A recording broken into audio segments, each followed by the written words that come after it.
이재명 정권 출범 이후에 첫 국정감사가 내일부터 시작됩니다. 우리 당은 이번 국정감사에서 이재명 정권의 총체적인 무능과 실정을 하나하나 밝혀내도록 하겠습니다. 107명 의원들 모두가 민생 싸움꾼이 돼서 이재명 정권이 외면한 민생을 세심하게 챙기겠습니다. 치열하게 지적하고 끝까지 바로잡고 제대로 대안을 제시할 것입니다.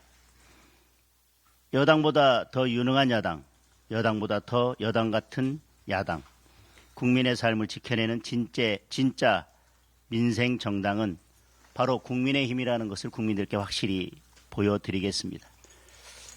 이번 국정감사, 국민의힘은 다음과 같은 주제로 국정감사에 임하겠습니다.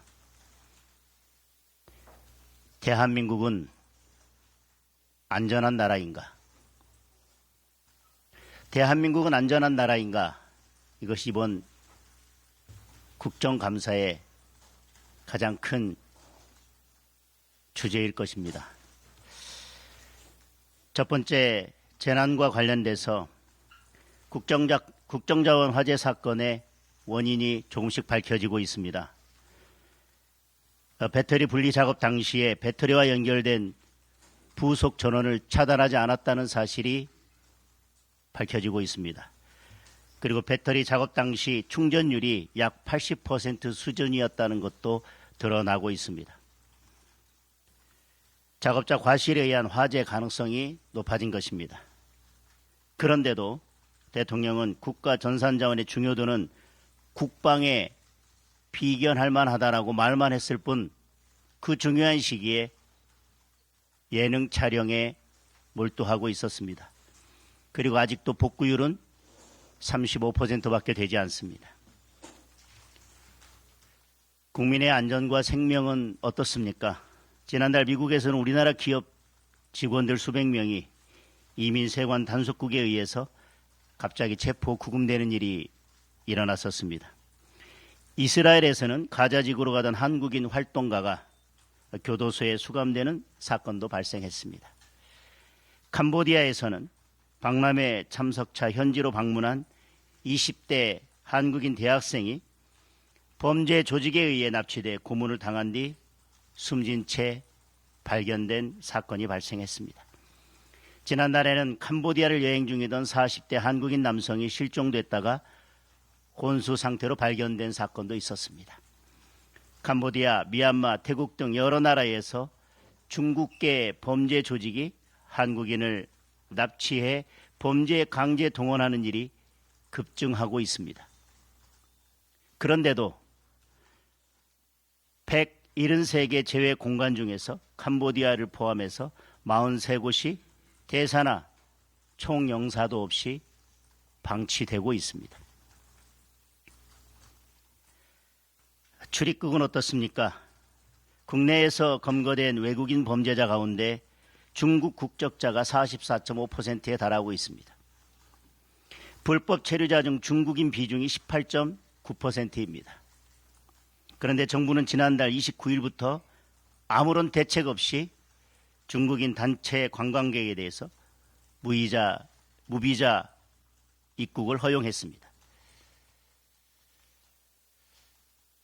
네 번째로 우리 국민의 인권은 어떻습니까? 명절 전에 이진숙 방통위원장을 전격 체포했습니다. 법원이 체포 적부심을 인용해서 석방되기는 했지만 이것이 대한민국 경찰, 검찰의 모습입니다. 이런 경찰에게 모든 수사권을 맡기겠다고 지금 여당과 이재명 정부는 무리한 시도를 하고 있습니다. 특검의 무리한 수사로 양평 공무원이 극단적인 선택을 했습니다. 다섯 번째, 경제는 어떻습니까? 미국과의 관세 협상은 한 발짝도 나가지 못하고 있는 중에 EU도 철강에 대한 관세를 50%까지 인상하기로 결정했습니다. 미국이 중국의 히토류 수출 통제 조치에 맞서서 중국의 100%에 달하는 추가 관세 부과를 예고하고 있습니다. 반도체의 핵심 재료인 히토류 수입의 80%를 중국에 의존하고 있는 상황에서 우리 경제에도 치명타가 올 것입니다. 현금 살포로 물가는 오르고 집값이 오르고 있습니다. 기업들은 한국에서 기업하기를 포기하고 있고 일자리는 줄고 있습니다. 여섯 번째, 안보는 어떻습니까? 북한은 노동당 80주년 열병식에서 신형 대륙간 탄도미사일 화성 20형을 공개했습니다. 그런데 대통령실은 너무도 조용합니다. 이미 두 국가론을 인정한 셈입니다. 사실상 북한의 핵 보유도 인정하고 나선 셈입니다. 우리는 모든 무장 해제를 자진해서 하고 있습니다. 대한민국 안보가 지금 어디로 가고 있습니까? 지금 말씀드린 것처럼